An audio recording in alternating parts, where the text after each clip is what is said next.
Nah, mengenai kelas menengah, ini pertanyaan yang sangat penting karena ini memang menjadi tantangan utama saya rasa dari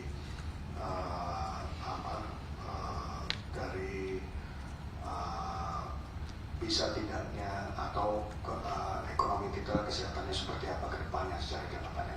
Cuman saya mau beri konteksnya dulu ya Mbak, bahwa kelas menengah itu turun terus tuh rasanya kita perlu hati-hati dengan statement seperti itu ya. Saya rasa itu nggak benar. Pertama konteksnya dulu, kenapa kelas menengah ini turun? Itu kan ada kaitannya sama pandemi ya.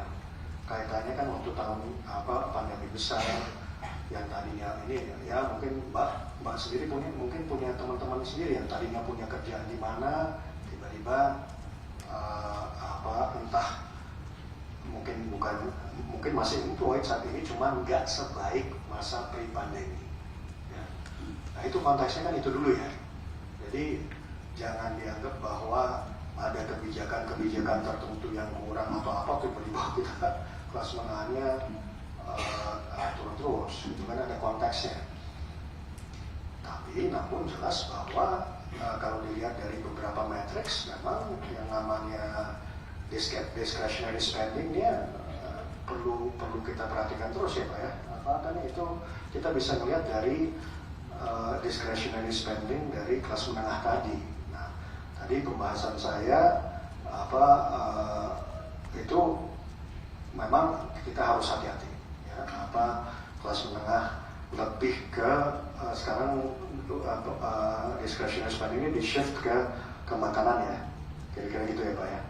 Nah ini kan bisa menunjukkan bahwa yang tadinya discretionary spendingnya untuk baju lah, untuk apalah, untuk mungkin malah untuk jalan-jalan ini ter-shift. Nah ini memang menjadi suatu hal yang perlu dicermati betul.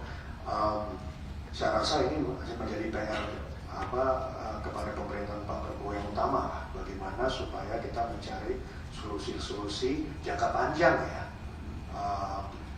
untuk kembali ke level-level yang pre-pandemi tadi.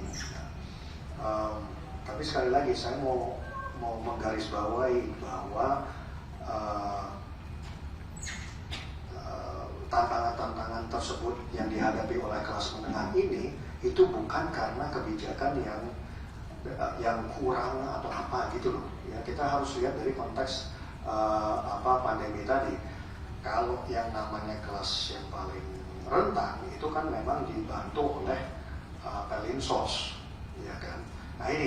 Nah solusinya apa? Nah itu sekali lagi saya belum bisa bicara secara detail. Cuman saya pribadi sih sangat concern. Nah ini sesuatu hal yang menjadi perhatian seluruh Kemenlu. Teman-teman di BKF sedang fokus benar nih, ke arah tersebut. Ya. Bagaimana kita bisa bukan hanya menopang, tapi justru memberikan ruang supaya kelas menengah itu tumbuh. Kalau di teman-teman di BKF tuh selalu istilahnya scaring effect dari pandemi. Ya. Nah sekarang bagaimana kita scaring effect itu kita stop terus kita itu perlu pendalaman yang lebih dalam.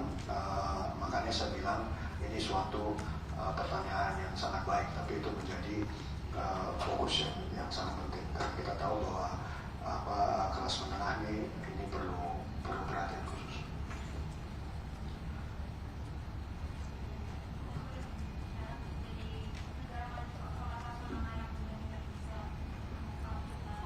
Nah itu kan, tapi kan asumsi bahwa kelas menengah turun terus kan menurut saya kita perlu nggak seperti itu kan. Justru kalau kita melihat kalau kita berhasil mencari growth engine yang baru, kita berhasil mencari employment atau job creation yang baik, ini kan keberlanjutan ke arah ekonomi yang lebih baik kan itu sangat bisa. Cuma sekali lagi itu menjadi PR dari kabinet berikutnya, udah pasti.